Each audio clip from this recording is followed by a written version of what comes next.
The workers hesitated due to the old man's legends. The colleague, curious, pushed through the mist. Little did he know, he soon heard horrifying sounds. Upon hearing this, Mr. Chen rushed to find his colleague, but Songbo warned him not to enter the mist, otherwise the results would be bad. Mr. Chen was skeptical of her words. When he returned to the camp, a colleague's body was found, and there were scratch marks all over. The next day, Songbo was mocked by her sisters for not completing the ritual. Eager to finish the task and head back, but at a crucial moment, Mr. Chen appeared again. With no other choice, Songbo stayed close to him, waiting for a chance to unite. Had successfully become pregnant. After finishing their task, they got ready to go home for the birth. One girl even laughed at Kara, saying she and Songbo should hurry to conceive.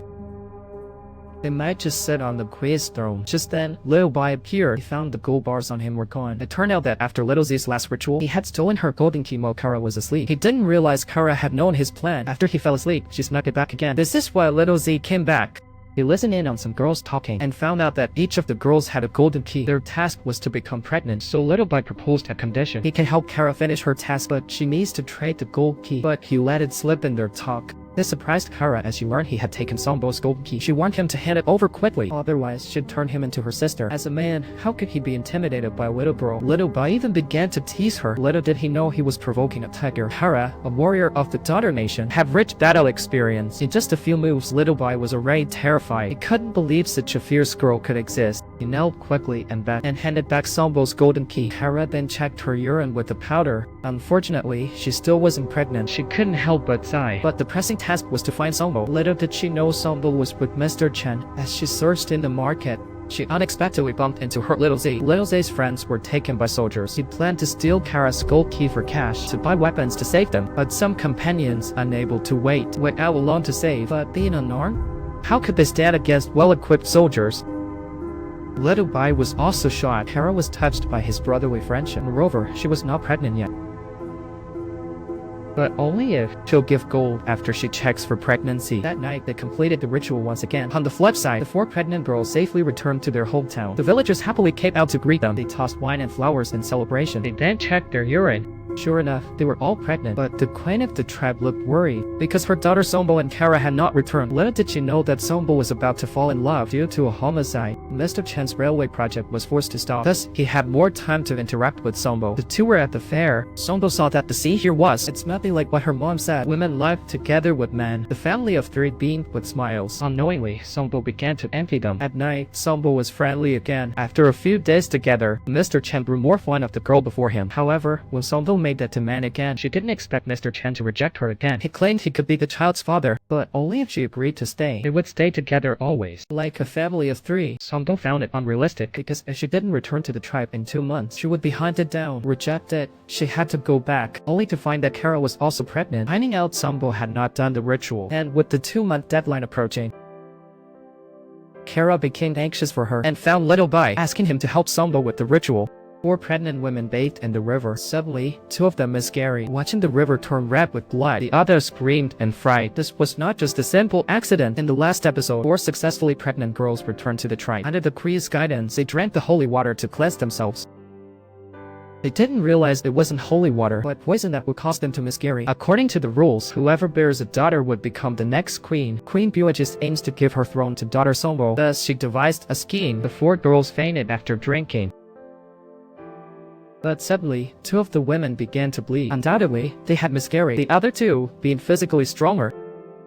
The elders then gathered to discuss. If Songbo and Kara did not return, the 2-month deadline will arrive and face death by tribal assassins. The queen spoke of following the rules, but out of ways to aid her daughter Songbo. Now, only 2 months to be are left, which means the next queen will come from them.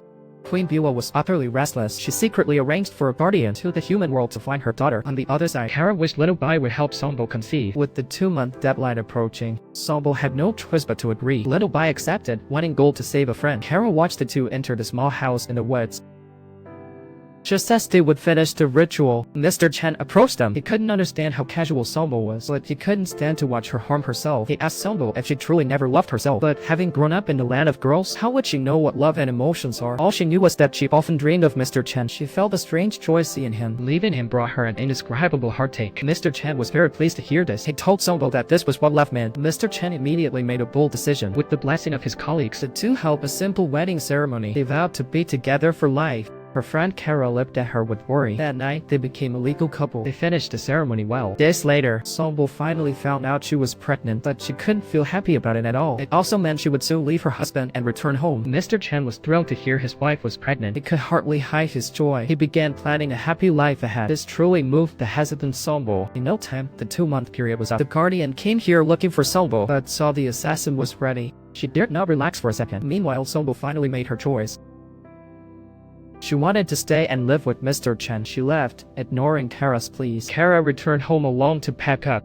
The dorm head gave her a cup of medicine. Unaware, Kara was about to drink it. Little Zay suddenly appeared. Startled, the cup fell from her hands and shattered. Seeing the scene below, she panicked. This is clearly poison. She suddenly realized Songbul was in danger. Unbeknownst to her, the dorm head was the killer. Meanwhile, in the strange village, someone discovered Kui's hidden secret. The Guardian, Ward Era, lifted the barrier to calm her mind. She quietly opened the barrier and stepped out. Unexpectedly, she met her double, a woman who looked just like her. She cried out in excitement. This woman was the sister she sought. Seeing the identical necklace around her neck, she was even more certain she was her sister who died in childbirth 18 years ago, but she had lost all memories from before. Seeing this, Era didn't disturb her, but hurried back to the village. Indeed, nothing, not even a bone, was found inside. This further confirmed her suspicion. She recalled the events from 18 years back. Her sister and the former queen's daughter, pregnant and birthing together. Whoever has a daughter is the new queen. But on childbirth day, the sister died in labor. When she went to check the body, she was vehemently stopped by the queen. Now, thinking back, there must be hidden secrets behind it. But when she tried to investigate further, Queen Bua suddenly accused her for reopening the barrier alone. She violated tribal law. Ayla was imprisoned awaiting her fate. The queen interrogates her for sneaking outside. Ayla questions her mother. What happened 18 years ago? Her sister is clearly not dead. Mother knows the wrongs committed. How could she admit it with guilt? Faced with Ayla's relentless questioning, the queen uses her power to lock her in a dungeon. Days later, the queen visits Ayla again. Recalling their years of sisterly bond, she advises Ayla not to pry into the past. She claims Ayla's sister had a son, maybe worried about being enslaved. She sneaked away to the outside. But why did her mother stop her? Clearly, there's a conspiracy here, and the queen pulls out a cleansing potion. But Ayla, eager to know the truth, would never easily drink the potion. See Ayla resistant. The queen fears she'll lose control later, so she claims a breach of barrier to demand a lunar judgment for her. Soon, Ayla is tied to a pillar in the valley to let the lunar god decide her fate, accompanied by the sound of a flute. Fearsome sounds echo through the forest.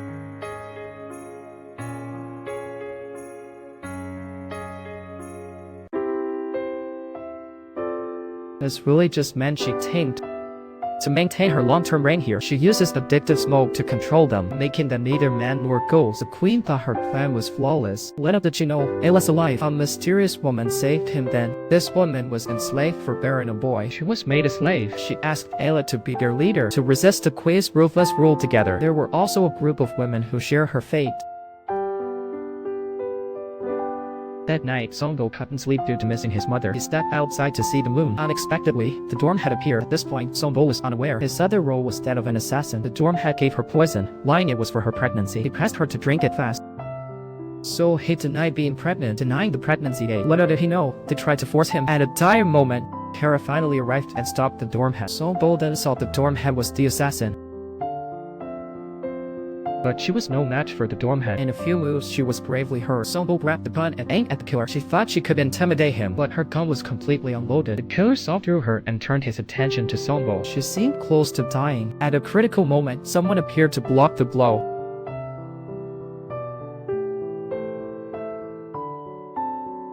It was her husband, Mr. Chen. Songbul barely had time to breathe. She faced another lethal strike from the killer. Suddenly, the killer was struck in the back. It was Enping, the guardian sent by the queen. After dispatching the killer, Songbul hurried to tend to Mr. Chen's wounds. They just saved his life. Then, Enping called Kara outside. For illegally opening the barrier, Kara was so heartbroken she could hardly breathe. Enping told her that things were strange. Ever since they left the village, there have been strange occurrences every day. The priority is to go back to the village for answers. Kara couldn't waste a moment. She had to take Songbul back, but Songbul only wanted to stay and live with Mr. Chen. she yelled that her own mother had been executed. How could you be here loving that man? Songbul was shocked to hear this. Now, in a strange village, after Ayla was rescued by the slave, she decides to let them against the queen. Why should they face unfair treatment for bearing boys? The two women who miscarried due to the queen's schemes. One believes it was fate's doing, the other feels